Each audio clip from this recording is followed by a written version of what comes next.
السلام عليكم ورحمة الله وبركاته. Hordoftoota keenya akkam nagaa fayyaa qabdanii yaa qaaliiwwan jirtanii akkam nagaa fayyaa qabdanii jecha baga jiraatan nutulla kun jira alhamdulillah galata rabbii akkuma agartan kun warraan tana ummata xindoota haaraa kana wajjin jira oosaa fi kullee wajjin jira nagee gaafadha. Salaamata janneen jirra akkami hordoftoota fi hawwattoota nagaan fayyaa nu qabdanii alhamdulillah nagee qabna fayyaa qabna akkuma baratanitti irrallee viidiyoo birootiin qabannee isin dhufne jannaa wajjin jannaan keessummaa nu gootee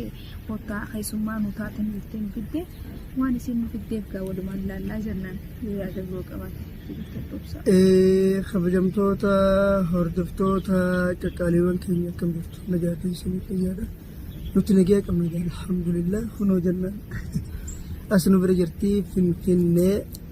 namni takka gaa Finfinnee kana nu bira dhufnaan gadi hin dhiifne miti asumatti akkuma baratametti asitti qubsiifnee magaalaa barsiifnee asumatti jireenya isaa akka biyya kana keessa godhate asumaan gartee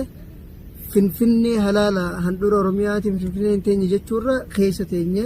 waliin jechuun Finfinnee hin teenye jennee akka waliin falmannuuf akkasii gaa har'a viidiyoo addaati kan qabannee isinii dhiyaanne meegaa janna maaliyatummaan eegale.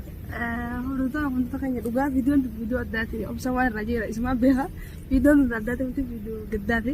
Takkanaati hordoftoota keenya har'a viidiyoon qabnee nu ilaalaa viidiyoon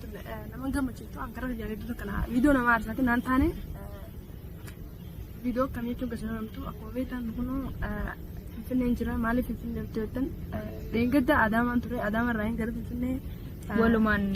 ol dhufne gara Finfinnee eega Finfinnee dhufne booda garuu paaspoortii biyyallee hin furanne paaspoortiin haala waliin qofadhu jedhanii natti himanii jiranii garuu Adaamaa dhufee iddaan bira dhoo gaddeebi'ee paaspoortii jee gaddeebi'ee maal sichirraa dhufu Adaamarraa Finfinneetti ol goree bakka yaani fiizaa namaa dhawaan bakkoonni deemeetiin obsaa fuuldura jiraala jeetiin ol goree kunoo laaleetiin jira haala akkamii yaani yama asirraa yaman deemuu paaspoortiidhaan keessa yaani dandeemaa tikeeta muratanii fiizaa dhawatanii deemuu ni danda'a waa'ee jedhamu tana akkuma beektan Abdilleen viidiyoo hojjetee jannaan eega biyya galtee na dagattee jirti jee viidiyoo duraa wajjii waraabne sun agartan akkuma agartanis illee namni tokko koomentii viidiyoo keenya na barreessaa jira janna abdii dagattee jirti akkanan ta'in naamni na jechaa tutan angaruu eegaa miyyoo dhufe abdii abadan hin daganne akkamittiin hin dagatin hin beektanii akkuma agartan viidiyoos maraatiin jira takka waan hin taane isa duubaa dalagee hin beeku waan takka isa duubaa hojjetee hin beeku viidiyoo nagayaa akkuma quba qabdan paaspoortii isa kumaan dhufetti hin eegalee waan hunda proosesa eegalee jira garuu bakka kanatti rakkoo takka na qunname rakkoon san maali yoo jettan kunoo kullan isa obsaalee na hojii deemanii jiran bakka paaspoortii fiizaa namni amma dura jira deemee fiizaa dhawate malee namni paaspoortii haaraa qabu asirraa yaman xayyaaraan deemuu hin danda'u naan ja'an asirraa xayyaaraan maallaqa guddaan yoo malee yoo na baasee asirraa yaman deemuu hin danda'u tana rakkoon na qunnamtee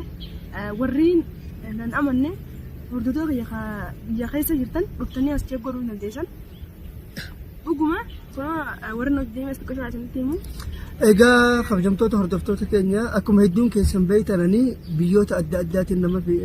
nama erga jechuudha biyyarraa jechuudha warri hin beeknes asumaan bara warri gartee biyya Dubaay deemuu barbaadan Qatar akkasuma biyya Awurooppaa akkasuma Ameerikaa Kanadaa biyya kamuu jechuudha biyyarraa niin erga ijoollee biyya Arabaatiif egaa biyya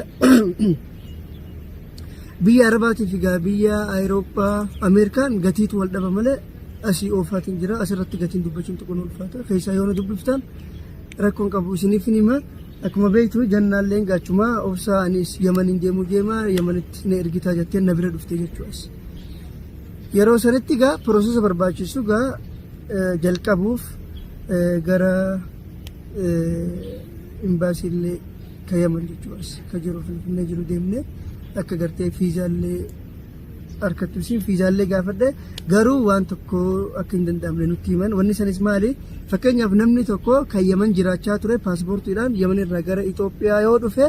paaspoortii sanirra fiizaa yoo jiraate deebi'uu danda'a akkuma gaajoolleen Yaman irraa dhuftee deebitutti kana dura yoon isinii kaasee maqaa isaanii akka Sa'iid fa'aa jechuudha isaanis Yaman irraa dhufanii fiizaa waan qabaniif deebi'uu danda'anii jiran jechuudha. Rakkoon jannaa mudate kun maali? Jannaa paaspoortiin si haare fiizaa tokko irraa hin qabu sababni isaa kanaaf ijaa amma gaa biyya Dubaay akkasuma biyyoota Awurooppaa Ameerikaa Kanadaa biyyoota nama ergaa jiru kana erguun hin danda'a garuu Yaman biyya lolaati achi deemanii hojiidhaafis hin danda'amu barumsa illee hin danda'amu biyyoota kana gaa Awurooppaa fi Kanadaa kana barumsa hojii kana jennee ergina waan ta'eef Yaman keessa lolli waan deemaa jiruuf hin danda'amu akkasitti erguuni nama gartee duraan Yaman jiraachaa ture biyya Yaman sanarraa paaspoortiidhaan viizaa daawwatee achirraa gara biyyaatti kagaleetu deebi'uu danda'a sababa san ta'eef milkoonni jannaa kuni jannaan deemuu hin dandeessu akkanaan isin jaa asumaan warri gartee biyyoota adda addaa deemuu barbaadan biyyoota maqaa dha'ee lakkoofsa kiyya jannaan asirratti isinii barreessite naa bilbilaan isin jaa akkasii waan kanaatu qunnamee jannaa. Urdaa kun keenya warreen takka natti mafatina maaliif wanta akka inni mafataniif hin jirtu asan maaliif natti mafanne lamsaalee an eegaan dhufe paaspoortii iddoo bakka hunda deemee isin galseetu dhufe paaspoortii illee immoo naaf tajjirte eegaan adam ol bee booda naaf waan paaspoortii jedhate akkuma meetan dheengadda mana paaspoortii dhaqee guyyaa 10 naa kananii guyyaa 10 booda paaspoortii fudhachuu dandeessa malee amma fudhachuu dandeessu naan jedhan garuu adaamaa dhufe iddaan asirraa gad deebu obsaafa wajjin ol godheetiin bakka piroosesaa kana cheek godhe jeetan dhufe garuu waan taa'een mudate kun akkuma agartan obsaa isa jira an paaspoortiin kiyya haaree Yaman taarbaan hin deemamma dura garuu zamana namni khalaas ni jiraami wanni hundi khalaas ammaan tana wartee jirti garuu zamana kana keessa an taarba akkamittiin deemu taarba yeroo gaafa sanuu yeroo duraatiif taarba deemu an taarba takka deemu beeku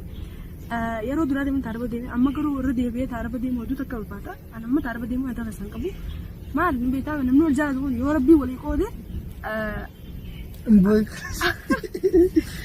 wallahi nama boochisuu jeesu. Ni jiraami kaa yoo rabbii walii qoode asii miti bakka fedhattu addaan hin hafu saniifuu naafi abdiin waan akkana irra jira abdiin leedidha walii eeguun akkana jettee ni jiraami kaa silkiin irra cufe nallee dubbisutu hin jiru kunoo eegaan antiin booda viidiyoo sanuu maxxansee jennaan eega bishatti na dagatte waa hundur hojii dabarsine dagatte jette eegaan anda walii fiisaa dha dhufuu hin danda'u abdii eegaan antiin booda telefoona warra cufe itti ilaamu kun telefoona jalaan kaasu eegas booda viidiyoo san gadhiise khalaas ni jiraami kaa humaata godhuu hin danda'u saniifuu wanta akkanaa isin hin jaa garuu ani waan takka jiru waan hin jibbu wanni fedhe aadaatu jenna abdii yoo jaallate taarifa deemu naamin warri koomenti jaalatan jettan hin dhabamtan hedduu keessan isin hin beeka akkasuma garuu abdii bira deemii jechuu qofa yaaduu keessan sun ta'in anaafillee yaaduu qabdan umrii tanaan yeroo lammaffaa taarifa deemu an abadan taarifa amma hooda wanni fedhe yoo taayoo taarifa hin deemu xayyaara san yaalii godhee dhabee mire saniifuu an taarifa hin deemu. Yeroon ammaan tana yeroon keessa jirtu yeroo taarifa deemjanii itti nama qaceelchanii yeroon biyya kanaa dhaqanii itti wal qaceelchanii miti hasilaa deemee yeroo as deebisan jirra yeroo biyya fi keessatti ta'anii dalagatan qabna ha biyya namaa jiru ha soodii fi biyya adda addaa jiru akka biyya deebuu dalagatan godhu jirra maaliif isin dhugaadha wal jaalatan dhaqanii wal bira dhufanii wal fuudhanii wal jinjiraachuu namni jibbu hin jiru garuu akkas ta'e isa yoo mijaa'eef yoo inni karana dhufe malee isin karas deemuu hin dandeessu maaliif jennaan taarifa jechuun hedduu ulfaatu warri taarifa deemtanii beektan hedduu waan ulfaatu jecha deemni hin jennuunis asumatti du'aa goonee fi asumatti qubsiisnee abdii du'aa itti goonee abdiin karaan akka dhufu goone yoo rabbi jedhe inshaallah yoo abdiif hin mijoone immoo isin dhufuu hin dandeessu tanuma jennaan ga'a.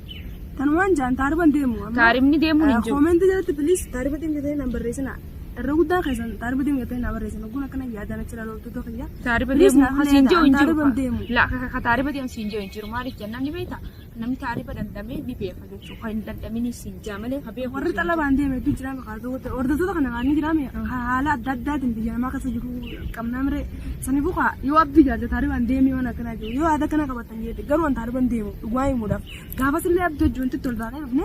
achi deemee paaspoortii dhabdee viizaa dhabdee akkaan abdii bira xiyyaaraan ilaan qasanaa deemee isa bira deebi'ee ni naqee baluu sanirra wal taane malee achi dhaqeetiin taarifa deebi'ee dhufaa. Kanarra waliin taane saniifuu hedduu takka anillee dhagahee jira wanti kun akkamitti maali kan jiraame biyya tanaa biyya lolaate Yaman jechuun Itoophiyaadhaan waan takka garaagarummaa waan qaban itti fakkaatu tokkuma isaa Yamanii fi Itoophiyaan takkuma garaagarummaa hedduun qaban irra takkasoo ni jiraame kaa biyya namaati dhalaan hedduu caqasutti akka firee taatee jiraachuu dandeenye gidayya kasirra numa jiraatan garuu isin Itoophiyaan waan addaa tan qaban saniifuu an taarifa deemu akka isaan qabu warra taarifa deemullee taarifa akka deeman hin fadhu dhugaa himu mataa kiyyaa yerootan keenya warra akka keenyaatu ta'a biyya keessa dalagadhaa jennee dalagaa ufnee fi akka yuutuubni hojii dalagatan goona malee ta'a kottaa deemaa kara taarifaa kottaa akkanas ta'a jennee kara biyya namaatti naman qaceelchinu jechuudha. Silaa amma xalabaan deemu warra amma akka obsaan argaa jiru kanaawu yoo ta'anii dalagatan ni feene garuu jireenya Itoophiyaa kana ni beektan ilmi namaa deemee dadhamu fada dadhamee haa dhufu jenneetu moonni dhugaa himuudhaaf jireenyi Itoophiyaa kunis hedduu takka ni jiraami ni ulfaata dhugaa hajii bosoon tanta dhugaa jireenyi biyya ni ulfaata jiru qaalee waantu haa ni jiraan kaa warra biyya keessa maallaqa qabutti ati maallaqa qabu namni maallaqa qabu akkuma biyya alaa sana akkuma kalaas Ameerikaa sana hojii ni taate maallaqa qabaannaan wallaahi lazim hedduu takka bareedu biyyatti garuu yoo maallaqa qabaachuu baate miilaan keessaa akkana si baaftu shumaa si baasaa saniifuu biyya teenya asirratti nu haa tolchu takkanaati sinjaa anammoo takkanaati abdii waan juumee ilaaleetiin inshaallah abdiin telefoonaa wal jalaa kaasu ni kaa itti yaaleetiin inshaallah normaallee taasisu walee akkasitti waan itti aanu tani isin beeksisu ta'a takkanaati sinjaa yaalamni akkasii hayyee rabbi khayrii haa godhu waa hundi caalaa isin mari'adhu sagalee onneetiifi dhageeffadhu yeroo hundi akkasii abdiinillee wal mari'adhu yoo rabbiin hawalii isiniin godhe namni barre yoo rabbii waliin nama qode yoo mu'addan baatan kanaafuu rabbiin inshaallah furmaata tokko si yaafii dinjaa akkasii takkanaati daawwattoota keenya videoon ta'e karraa takkanaa fakkaatee hedduullee kan jiran isinillee akkatti hin gammanne namni tokko guddaa itti gammadu maaliif warra abdii wal qunnamtu hedduu takka kalaa ni jiraami aruuza keessa arguu barbaanna yoo mal argitan jannaa yoo warri kan hedduu kun hundi wallahi lazim akka kiyyaa gadditan ni jiraama hin gaddinaa isin qooda baleen taatu saniifuu takkanaati inshaallah rabbi tolchuma video biraa inshaallah waa'ee kanatti yoo kan jiraami abdii na jalaa gatee furmaata biraa argadee isiniif mara hanqa video biraatti walitti deebinu. Assalamu alaikum warahmatullahi wabarakatuh. Nageenyu tura.